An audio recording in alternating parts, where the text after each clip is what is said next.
Il existe un mot dans le Nouveau Testament qui apparaît presque 200 fois. Pratiquement tous ceux qui ouvrent la Bible ont déjà entendu ce mot. Et pratiquement tout le monde le comprend mal. Pas un peu mal. Mal au point de changer toute la lecture de ce que Jésus a prêché.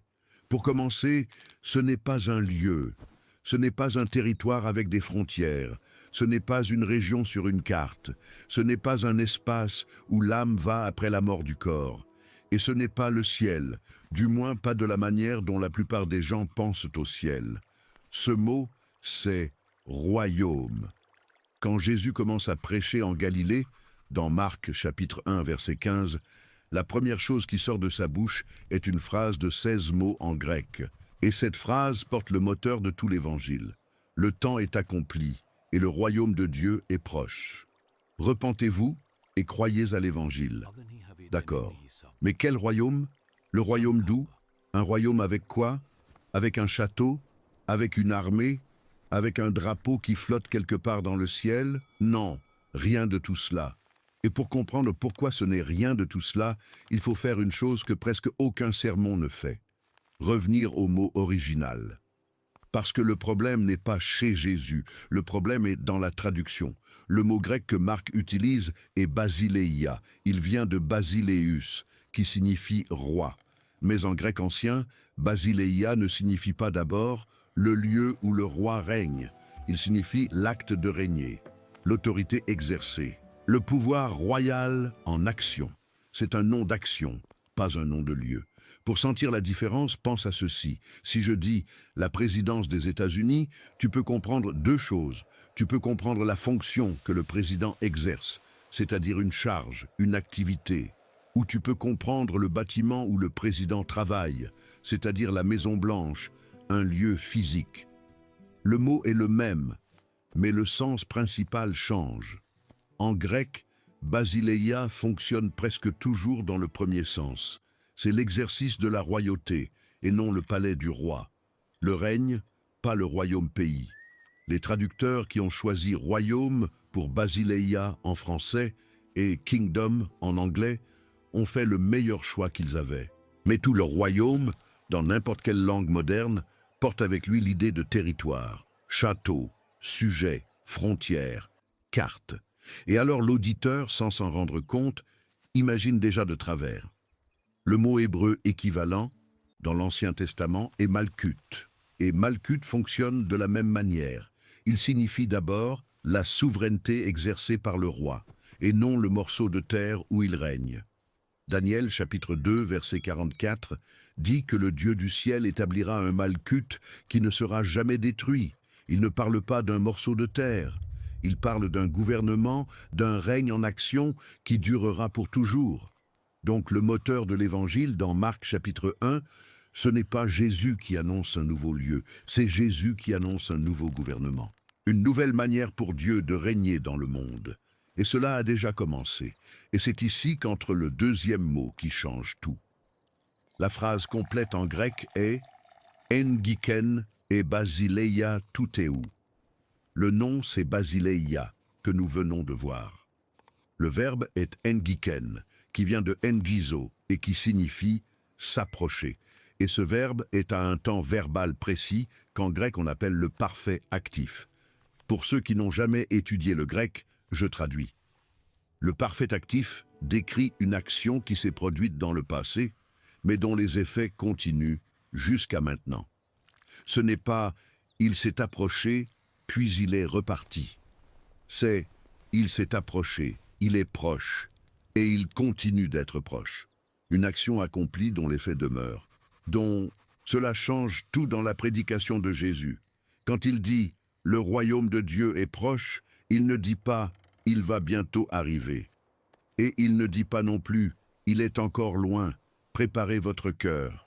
Il dit, en mots clairs, « il est arrivé, il est ici ». Il continue d'être ici. Il a déjà commencé. Le moteur est déjà lancé. Vous êtes maintenant à l'intérieur de l'événement.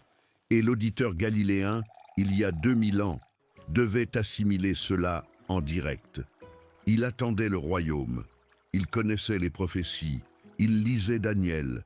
Il mémorisait Isaïe. Il savait qu'un Messie devait venir, mais il attendait le royaume comme un événement futur, lointain, le jour de la bataille finale contre les Romains. Et voilà que ce rabbi de Galilée arrive en disant que le royaume est déjà arrivé, qu'il est là, à cet instant, devant lui. Pour comprendre l'ampleur du choc provoqué par cette phrase, il faut comprendre ce qu'un juif du 1er siècle attendait lorsqu'il entendait « royaume de Dieu ».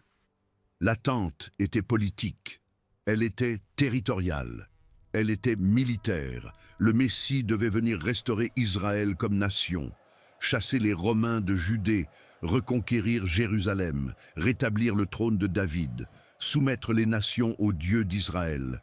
Fin de l'exil, fin de l'humiliation, fin de l'impôt payé à César.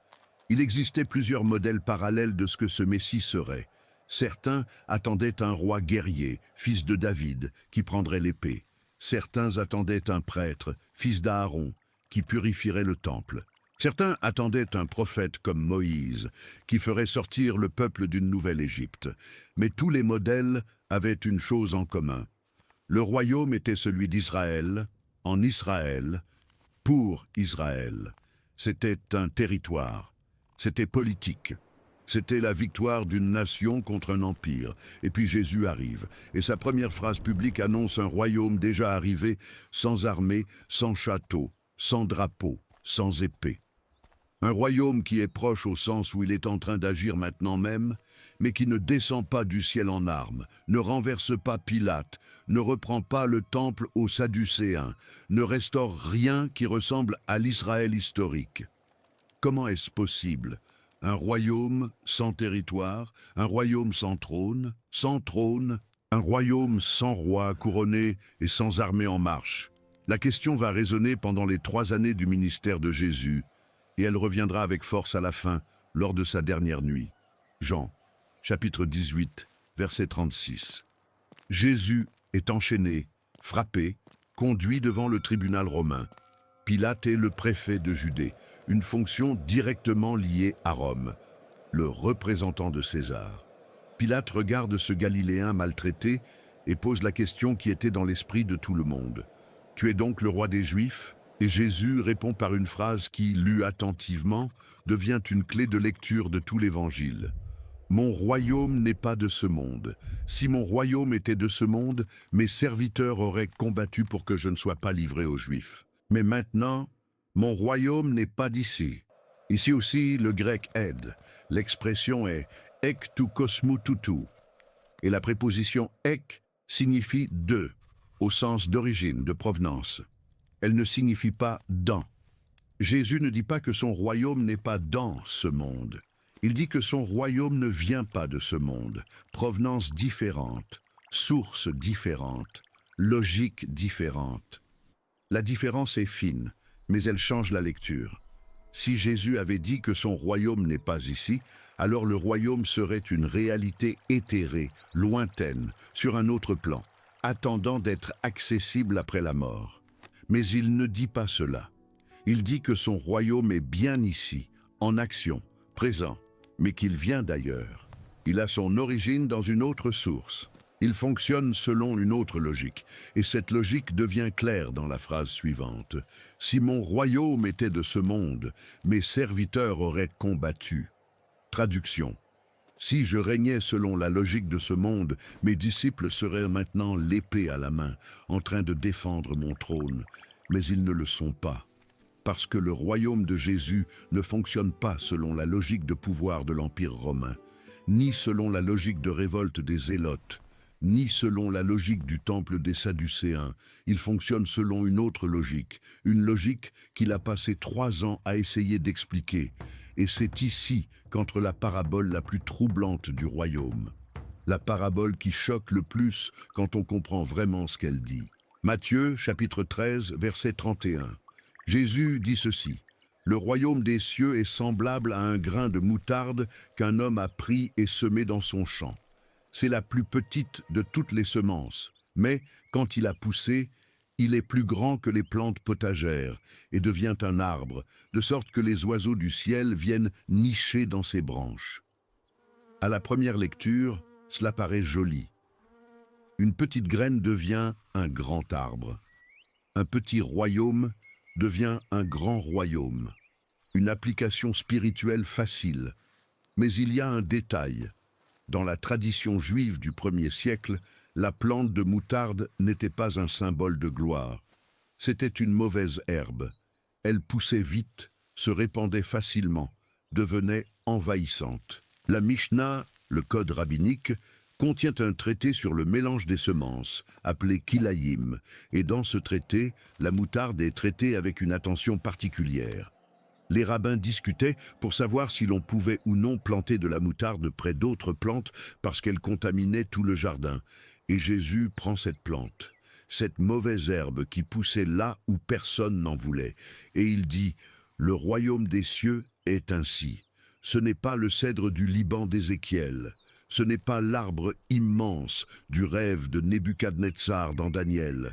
Ce n'est pas l'empire majestueux que le peuple attendait. C'est un arbuste envahissant que personne n'a planté exprès, qui apparaît dans les coins, qui pousse là où il ne devrait pas, qui prend de la place sans demander la permission. Le royaume de Dieu, selon Jésus, ressemble plutôt à cela. Et ceux qui ont entendu Jésus dire cela en Galilée ont compris le coup porté. Ce n'était pas subtil, c'était volontaire. Jésus disait que le royaume ne vient pas de la manière que vous attendez, il ne vient pas comme un empire. Il vient comme une plante dérangeante, il pousse lentement, il se répand sans s'annoncer, il occupe un terrain que personne n'avait autorisé. Cela continue dans la parabole suivante, en Matthieu chapitre 13, verset 33. Le royaume des cieux est semblable à du levain qu'une femme a pris et caché dans 3 mesures de farine, jusqu'à ce que toute la pâte soit levée. Ici encore, le choc. Le levain, dans la culture juive, était un symbole de corruption. À la Pâque, le pain est sans levain, précisément pour purifier tout ce qui était ancien et corrompu. Dans d'autres passages, Jésus appelle les doctrines des pharisiens le levain des pharisiens. Et le mot y porte ce même symbole d'une chose qui pénètre et corrompt. Et il prend ce symbole, et il dit « Le royaume est comme du levain. Une femme le cache dans la pâte. Et voilà, il suffit d'attendre. Il pénètre, il se répand. Il transforme tout de l'intérieur sans que personne ne voie le travail en train de se faire. Le royaume n'est pas une institution, ce n'est pas un territoire, ce n'est pas un régime politique. Ce n'est pas un ordre visible, c'est un mouvement qui pénètre, une plante qui envahit, un levain qui transforme de l'intérieur vers l'extérieur. Et ce caractère invisible, caché, sans forme instituée, devient explicite dans une question directe que les pharisiens posent à Jésus. Luc, chapitre 17, versets 20 et 21. Les pharisiens arrivent et demandent « Quand vient le royaume de Dieu ?» C'est la question de celui qui attend un événement fixé, un signe cosmique, une date dans le calendrier. La réponse de Jésus est sèche. Le royaume de Dieu ne vient pas de manière à frapper les regards. On ne dira pas « il est ici » ou « il est là », car voici, le royaume de Dieu est au milieu de vous. Cette phrase finale « est au milieu de vous » en grec est « antos imon ». Et cette expression est l'une des plus discutées du Nouveau Testament. Certaines traductions donnent « au-dedans de vous », comme si Jésus disait que le royaume est une réalité intérieure, spirituelle, installée dans le cœur de la personne. C'est ainsi qu'Origène l'a lu au IIIe siècle. C'est ainsi que Tolstoï l'a lu au XIXe siècle, et il en a fait le titre de son livre le plus célèbre. Mais il existe une autre traduction, davantage utilisée aujourd'hui, qui comprend « antos imon » comme « au milieu de vous ». Et alors, le sens change. Jésus ne dit pas que le royaume habite dans le cœur de chaque pharisien, d'autant plus qu'il parle à des gens qu'il a lui-même repris tout au long de son ministère. Il dit que le royaume est planté là même, au milieu d'eux, ce jour-là, dans cette conversation, sans qu'ils le voient. Les deux lectures touchent un point commun, et c'est ce point qui importe. Le royaume ne vient pas comme un spectacle public. Il ne descend pas des cieux avec des trompettes. Il ne commence pas par une cérémonie d'investiture. Il est ici, au milieu d'une conversation, dans de petits gestes, cachés dans un charpentier de Galilée qui parle avec des pharisiens dans la rue. Et les pharisiens, qui attendaient un signe, ne l'ont pas vu. Parce que le signe n'était pas celui qu'ils avaient appris à attendre. Et ce n'est que la première couche. Car si le royaume n'est pas ce que l'on imagine, alors la manière dont Jésus a enseigné à y entrer et la manière dont il a enseigné à le demander sont elles aussi différentes de ce que l'on imagine. Et c'est là que les choses deviennent vraiment intéressantes. Tout commence en Matthieu chapitre 6, au milieu du sermon sur la montagne. Jésus enseigne aux disciples à prier. Et parmi les quelques lignes qu'il leur donne, vient une phrase répétée depuis 2000 ans dans presque toutes les églises du monde. « Que ton règne vienne, que ta volonté soit faite sur la terre comme au ciel. » Regarde ce qui se passe dans cette phrase. Première demande, que le règne vienne. Deuxième demande, que la volonté de Dieu soit faite sur la terre comme elle est faite au ciel. Et voici le secret. Ces deux demandes ne sont pas deux choses différentes. Ce sont la même demande dite deux fois. Une comparaison directe. Une manière, pour Matthieu, de dire clairement que le règne et la volonté accomplie sont équivalents. Le royaume, en Matthieu chapitre 6, verset 10, est simplement ceci. La volonté de Dieu faite sur la terre comme elle est déjà faite au ciel. Ce n'est pas un territoire, ce n'est pas un lieu, ce n'est pas un palais, c'est la volonté du Père devenue action dans le monde.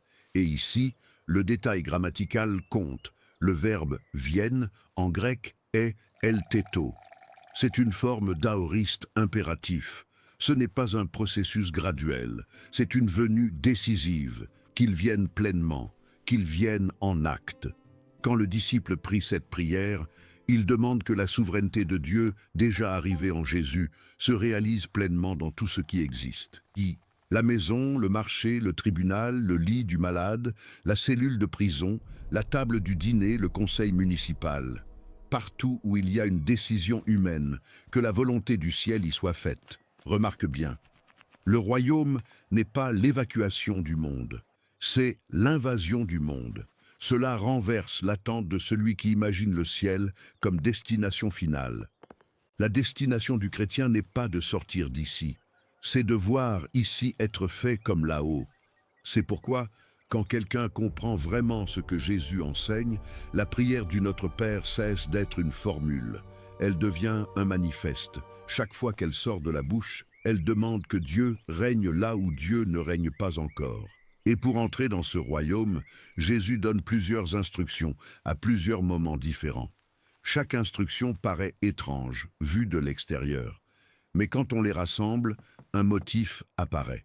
La première, peut-être la plus connue, se trouve en Jean chapitre 3.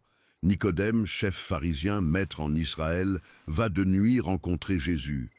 Il y va de nuit parce qu'il a peur de la réaction de ses collègues. Il y va de nuit parce qu'il veut parler sans témoin.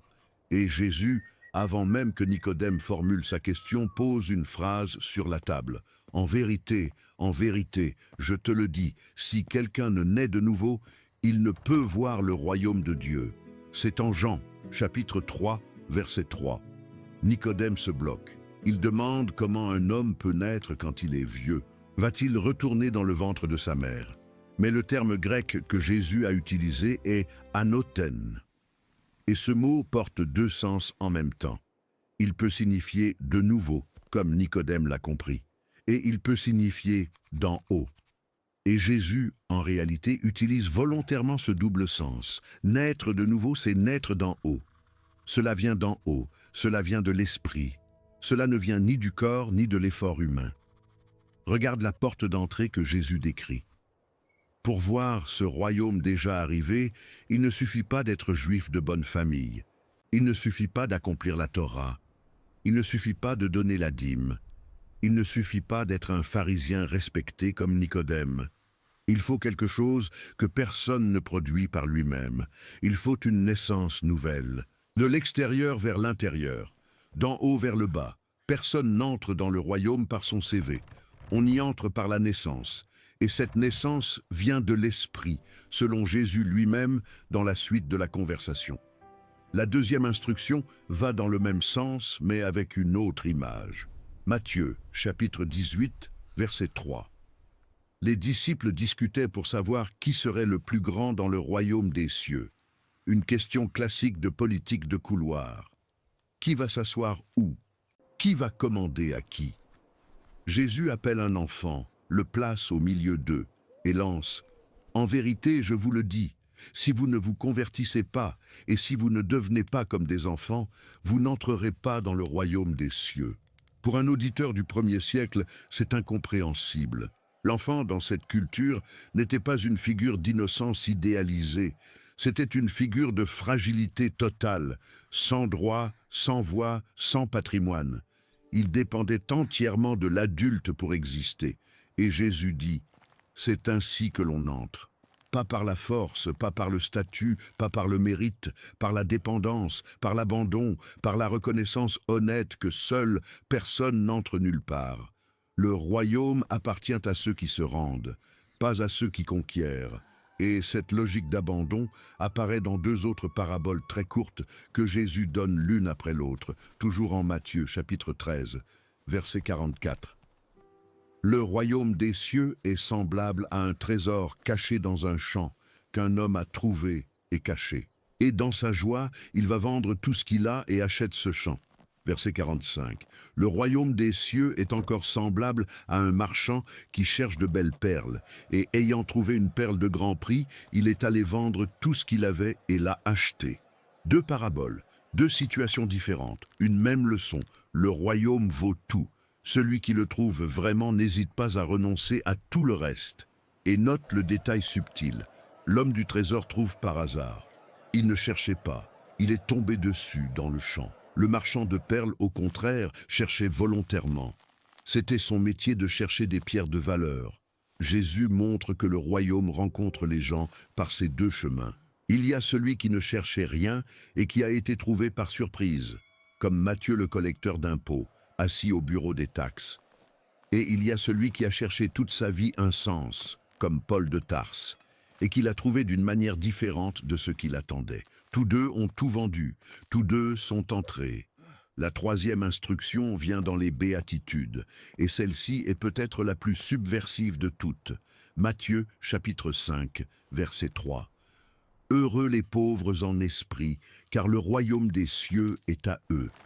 Pauvres en esprit, pas pauvres matériellement, au sens de ceux qui n'ont pas d'argent, et pas non plus pauvres au sens de ceux qui sont faibles dans la foi. L'expression grecque est ptochoi to pneumati. Elle porte le sens de celui qui se reconnaît spirituellement en manque, en faillite, dans un besoin total de Dieu.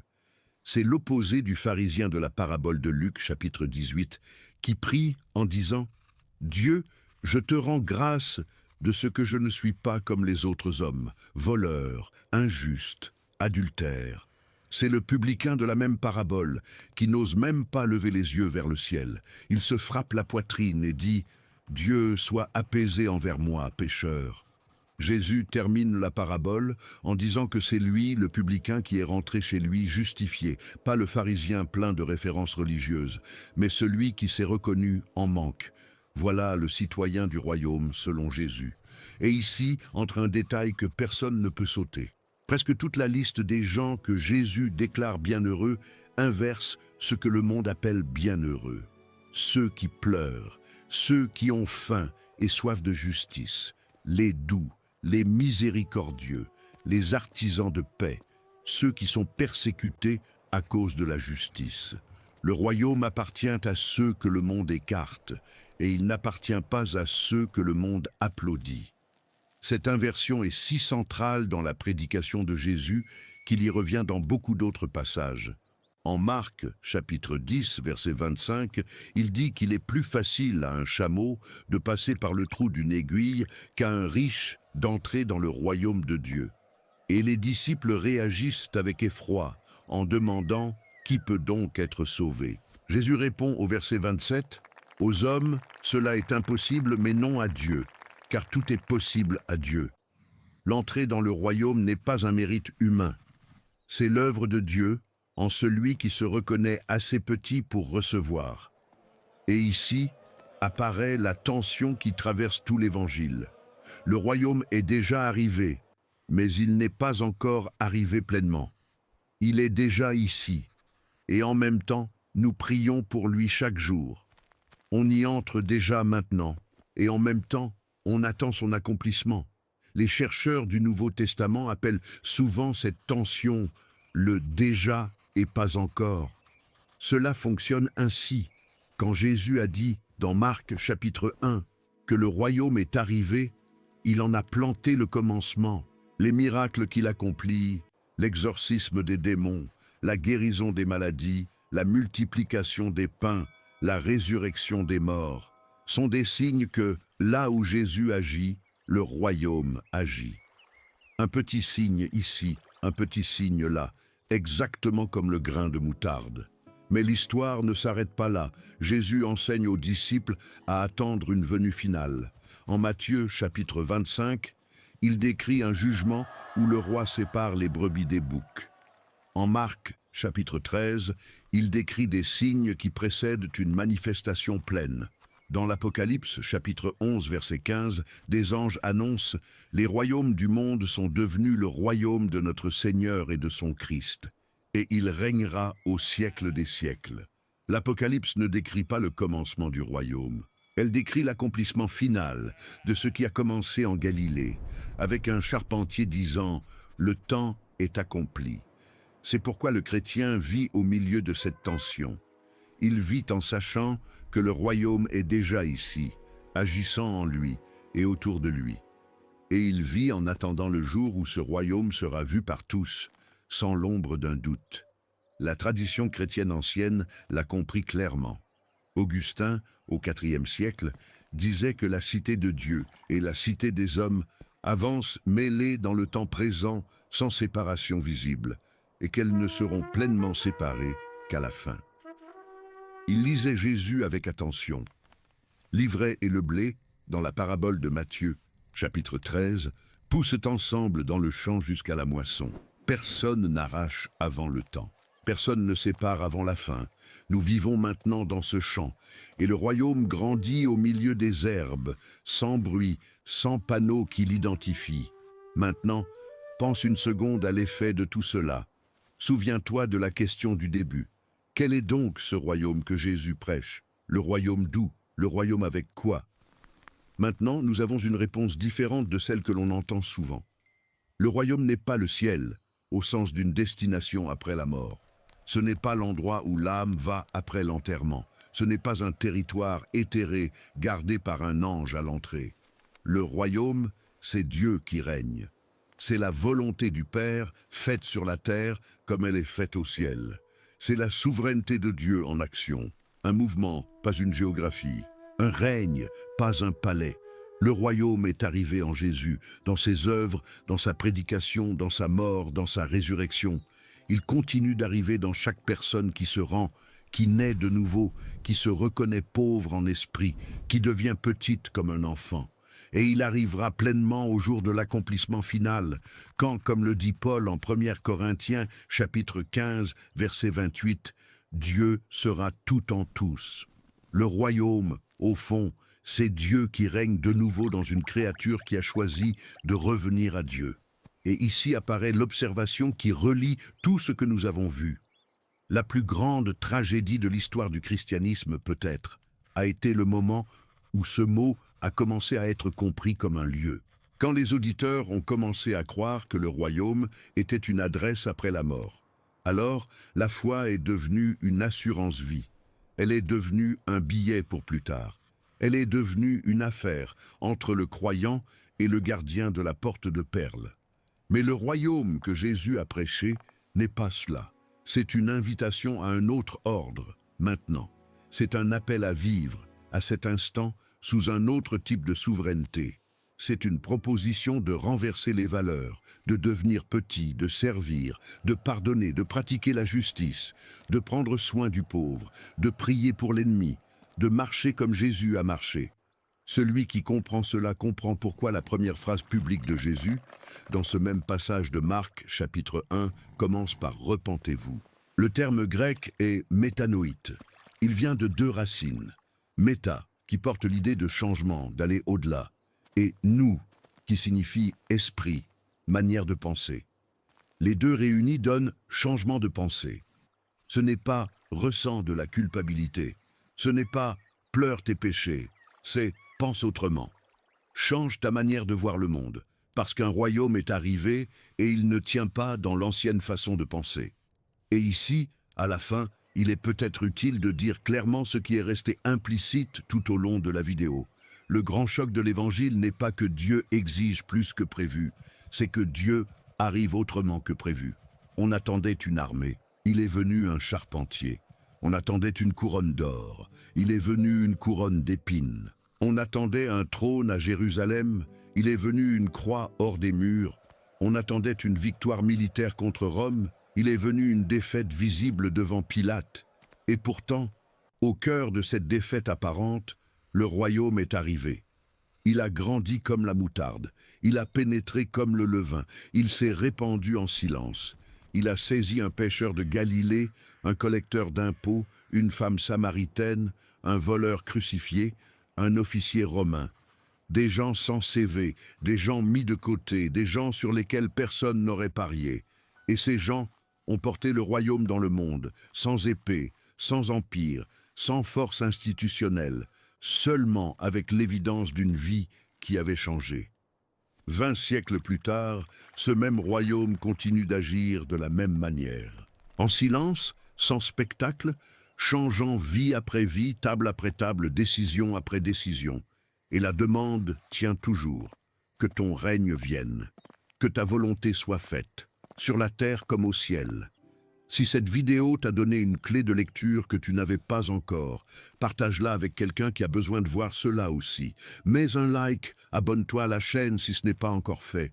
À la prochaine vidéo.